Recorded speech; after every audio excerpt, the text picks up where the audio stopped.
Kumusta sa trabaho? Mabuti. Mabuti naman. Hindi mo ba ako kakamustahin? Kinumusta naman kita kanina, tinawagan pa kita. Hindi ko napansin kasi yung asin ang nasa isip ko. Yung asin na wala. Oo. So, kumusta? Mabuti naman ako. Mabuti. Oo. Naligo ako. No. Naligo. Huh? Siyempre. Parang hindi ko napansin. Kasi ganyan talaga kahit na itsurang utot ako.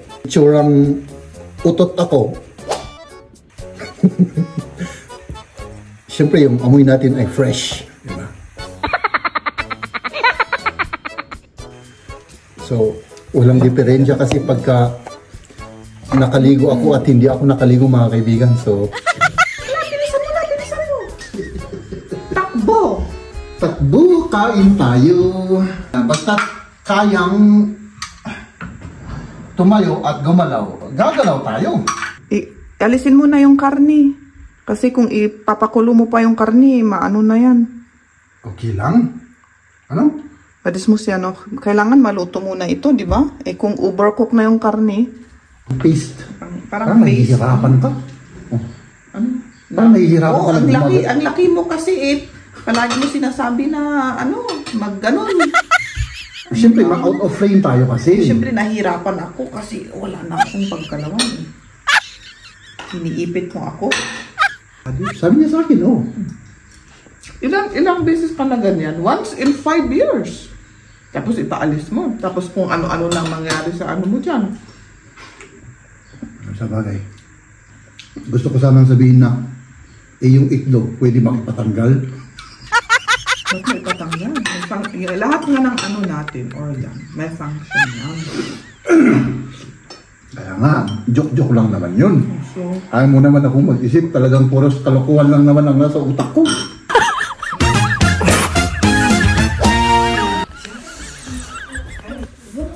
Ay, nag-rush na naman ito si ano. Ako nang gagawa dyan. Good morning. Anong gagawin mo? Ito, yung... Kinukuha ko lang yung balon. Oo. Hindi naman ako, may sakit ako pero hindi naman ako, paralyzed.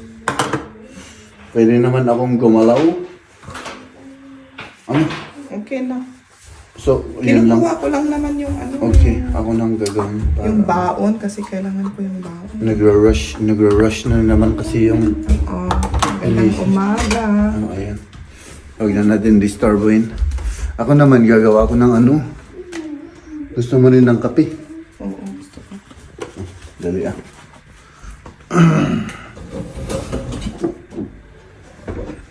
Gawa tayo ng kape. Kape-kape tayo. Tapos, pagkatapos ng kape, matutulog na naman tayo. Ayun naman ang buhay na to.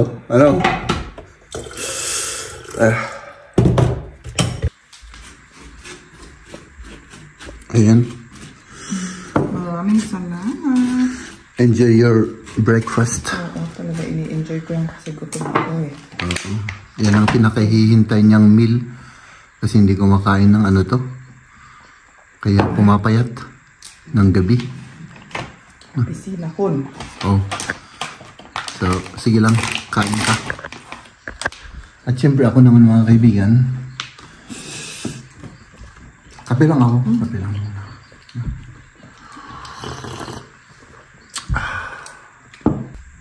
So, mga kaibigan, magluluto tayo. Ang problema nga, kurang tayo ng sangkap. Kaya, yun, sinabi ko kay Mrs. na bumili ng sangkap para para complete yung sangkap natin. Kasi ngayon mga kaibigan, tayo ngayon, mag-soup tayo, soup. Manok ito, manok. Pero bago ko gagawin yan, dahil pwede naman itong idiretso sa pressure cooker, muna tayo. Magligpit tayo para malinis yung galawan natin. Tapos, Parang hindi na... Okay. Tapos, mga kaibigan, parang hindi na alam ito. Ay, hindi pa salang pala. Yun. Maghihintay tayo. At magluluto, mga kaibigan. At matutulog. Nako. So, ganito lang ang buhay namin dito sa abroad, mga kaibigan. Ano? Kahit na may sakit ang isa sa amin, basta't kailangan basta't kayang tumayo at gumalaw, gagalaw tayo. No? Kasi walang mangyayari sa buhay natin pag lang tayo. Tapos mas parang para sa akin, mas parang gumagaling ako pag may ginagawa ako, mga kaibigan, kaysa yung nakahiga lang ako. Hindi ko kahit na gumaganon-ganon yung utak ko, yung kumikirot ba, sinusubukan ko pa rin tumayo at nagda-darts ako para lang ba may ginagawa. Kasi pag nakahiga lang ako, wala eh. Para akong basta hindi maganda yung pakiramdam pag nakahiga lang ako. No? Parang hindi to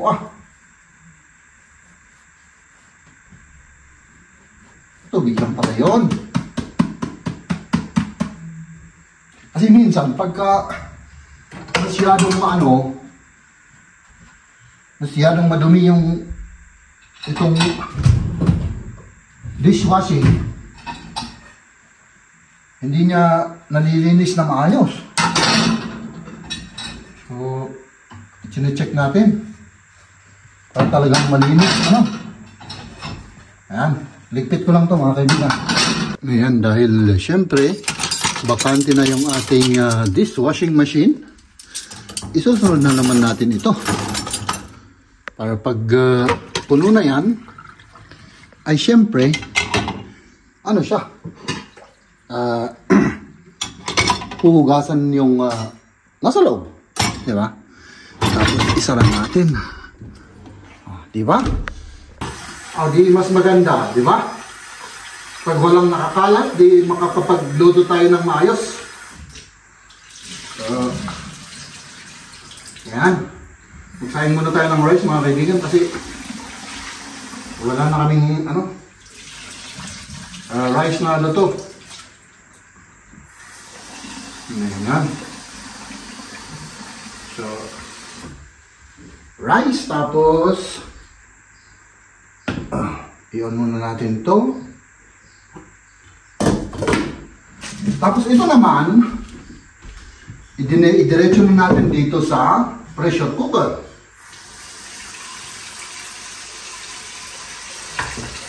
Ito yung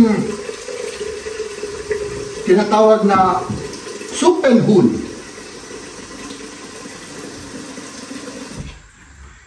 Ito yung parang kung sa atin, yung native. Yan ay yung native, mga kaibigan. So, yung ginagawa ko, kahit na naka-freeze ito, basta tinatanggal ko lang yung dinidiretso ko sa pressure cooker. Yan.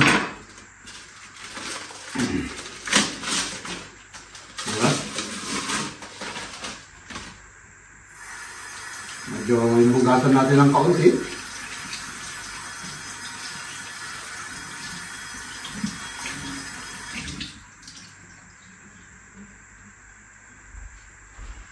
Lagay natin dito.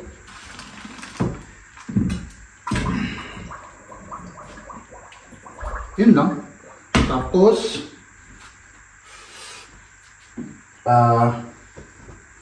lagyan natin ng Ricardo. Lagyan natin ng, oh my goodness, wala na kaming asin. Oh my goodness, wala na. Ito lang yung asin namin, Kasi siguro to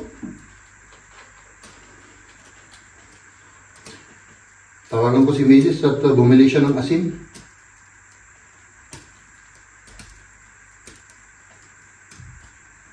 Tama na siguro yan. Asin. Tapos luya. Awa. Aray ko. Yan lang naman. Tapos yung ilalahok pa namin mamaya na gulay. Yan ang bibilhin ni Mrs. So, di ba? Ganun lang kasimple. Wala nang ibang lahok yan. Ano lang, importante yung yung vitamins ng gulay na ilalahok dyan. Yun lang. Very simple na linagang linagang manok na native. Diba?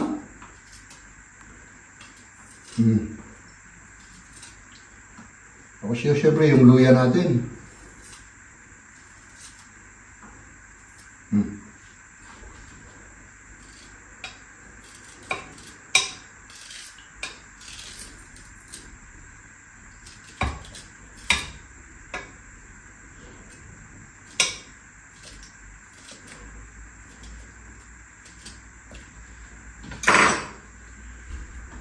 Siyempre, huwag kalimutang takpan. At lutuin siya ng 45 minutes. Okay na yan. Yun lang. Ang ulam natin, very simple. Pero masustansya. My goodness.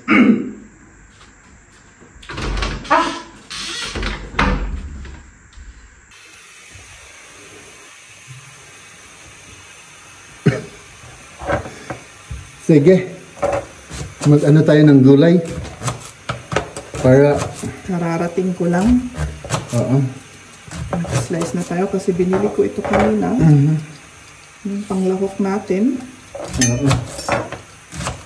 Ayan. Yung manok, luto na, Luto na. Tapusin lang natin to para para makaluto at kumain na tayo. Kasi wala na akong energy. Ito ganito.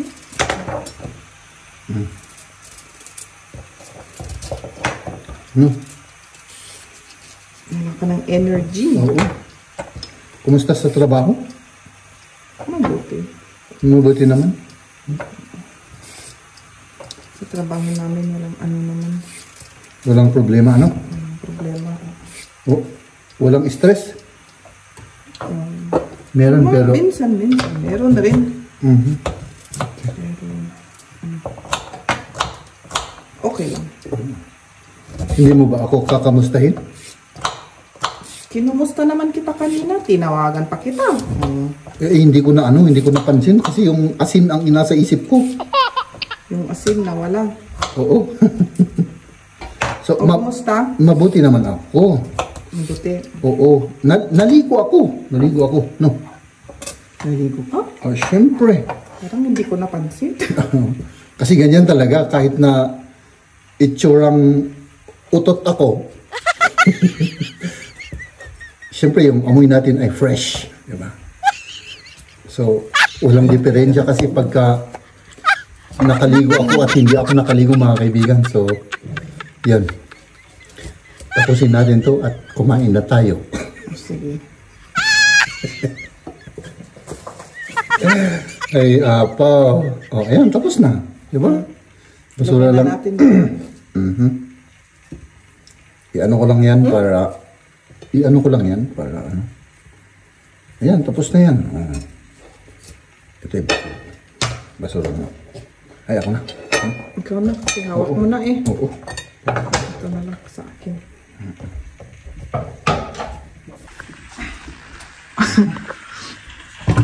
Ayan. Ito ang ginagawa namin dito. Ano to kaya ito? Ilang minutes mo bang linuto? Makalimutan ko nga eh. Siguro isang oras. Ang oras? Oo. Luy-luy na daytan Baka ano, oo, na overcook na, oh. Tignan mo nga. Ay, oo, overcook. Alisin mo na yung karni. Kasi kung ipapakulo mo pa yung karni, maano na yan. Okay lang. Ano? Padis mo siya, no? Kailangan maluto muna ito, di ba? Kung overcook na yung karni, Sige, alisin na. alisin mo na lang. Na-overcook siya. Kailangan mo pa ng kutsara? Baka malaglag yung. Yan. Maganda yung sabaw. Oh, yellow. Yun ang ito yung masarap Oo. Yung carrots, hindi Ay, ma-slice. Nakalimutan natin. Nakalimutan natin i-slice yung carrots. Gutom na kaya. Oo. Ayan. Sure, okay lang. Taga-panood lang ako. Taga-video.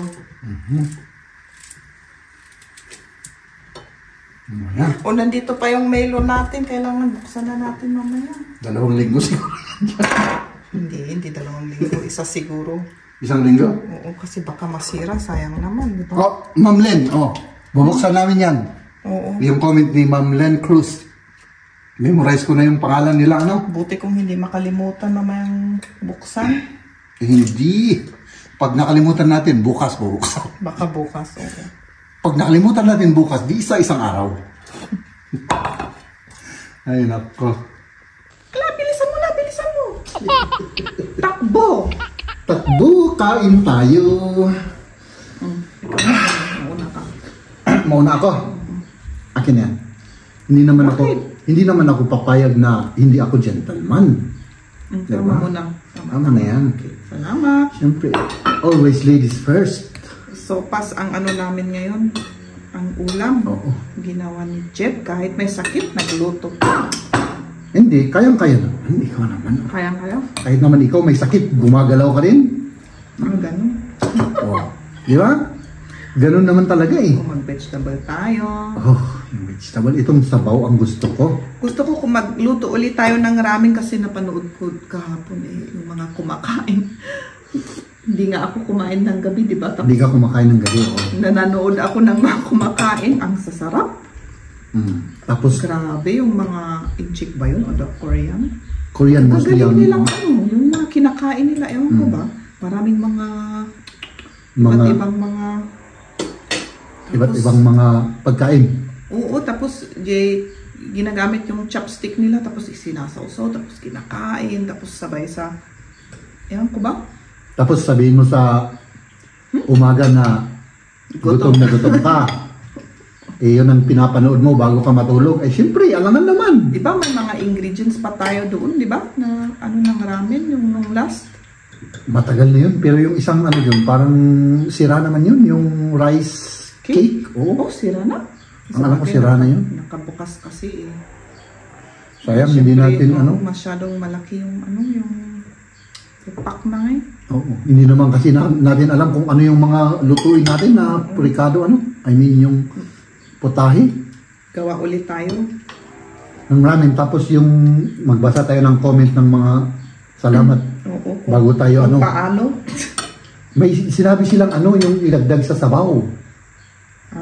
Kasi pagka ganun daw, yung sabaw lang. Ang lasa nun parang instant noodle, instant soup. Pero pagdagdagan mo ng, I think, pang paste. Parang paste. Nahihirapan ka. Ano? Parang nahihirapan ka. Ang laki mo kasi palagi mo sinasabi na mag-ganon. Siyempre, out of frame tayo kasi. Siyempre, nahihirapan ako kasi wala na akong pagkalawan. Hiniipit mo ako. Ako. Kaya na. Kailangan mo ng kutsilyo. Ganun mo na lang. Ewan ko ba? Bakit hindi ko maano to? Masarap yung sabaw. Ang sarap ng sabaw. Agkamot ka kasama to. Agkamot ka di, magkamot ka na. Apo, marunong ka naman? Masarap yung sabaw. Masarap yung sabaw. Ano kasi ito? Chicken soup talaga.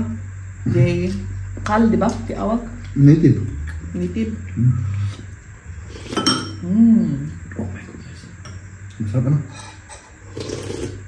Tingnan ko. Hindi ako makalunok ng ano.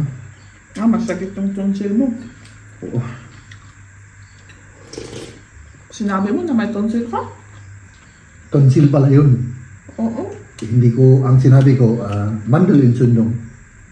Tonsillitis, di ba? Oo. Tonsillitis pala yun.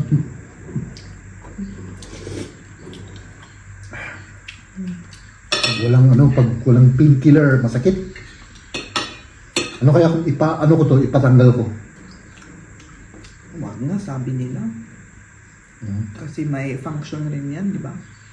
Pero sabi yung old na doktor ko, yun ang sabi niya. Pero yung sabi ng doktor ko ngayon, Ano? baka pag madalas na ano yan, ipatanggal natin. Hindi study. Sabi niya sa akin, oh. Ilang beses ka na ganyan? Once in 5 years. Tapos ipaalis mo. Tapos kung ano-ano lang mangyari sa ano mo dyan. Sa bagay. Kung siguro 10 times a year ka na magtonsil, pwede mong ipaalis. Pero kung once in 5 years ka magtonsil, ba't may papalis? Okay. Tama nga naman si Maria. May function naman yan sa ano natin. Pinifilter ang mga bakterya.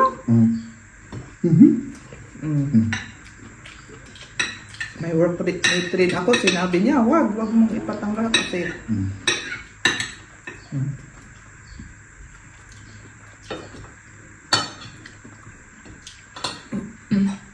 Wala ka ng salita. Yung nasa isip ko, malicious kasi Bakit? hindi ko nasasabihin. Gusto ko sanang sabihin na yung itlog pwede makipatanggal. Ba't mo ipatanggal? Lahat nga ng ano natin, organ, may function lang.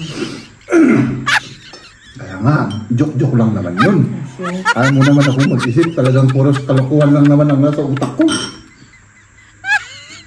pagkakam mo.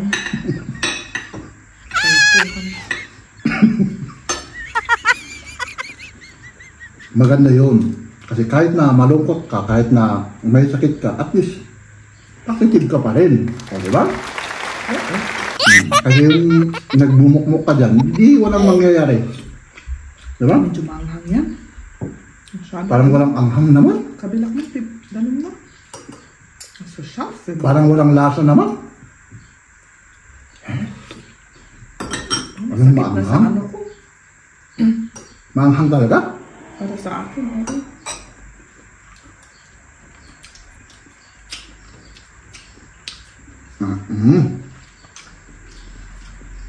Ikaw, palagi ka kumakain eh. Ay, oo, medyo. Maano na dito sa ano ko. Hinigop mo naman kasi. Hinigop ko rin.